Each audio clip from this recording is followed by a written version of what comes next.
মাছ ভাজা হয়ে গেছে, এখন তুলে নেব।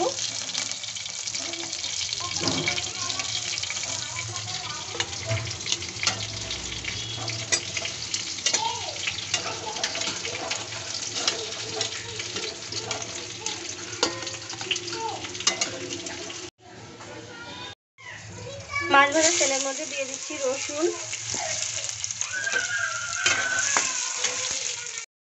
পেঁয়াজ কুচি,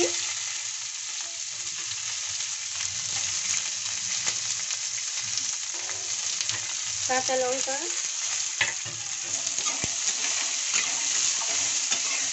কলমি শাকের মাছের দারুণ মজার রেসিপি হবে।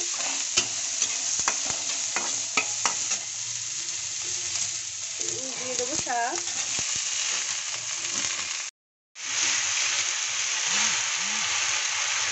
কলমি শাকের সঙ্গে আমি এখানে দুটো আলু কেটে নিয়েছি, এবার খালি করে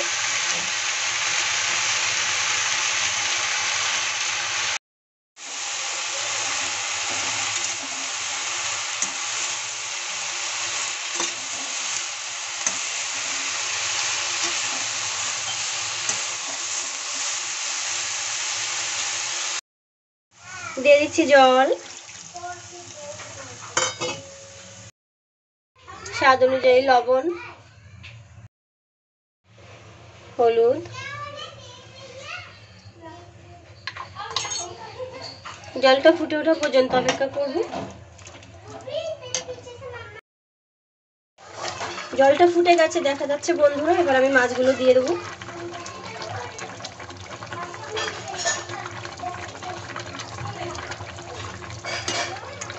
মাছগুলো দেওয়ার পর এভাবেই আমি রান্না করে নেব, চুলার আঁচ মিডিয়াম স্লো রেখে।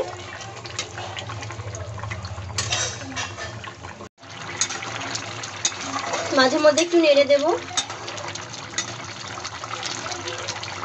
গ্রাম বাংলার খুব সহজ সাধারণ একটি রান্না, কলমি শাক মাছের ঝোল।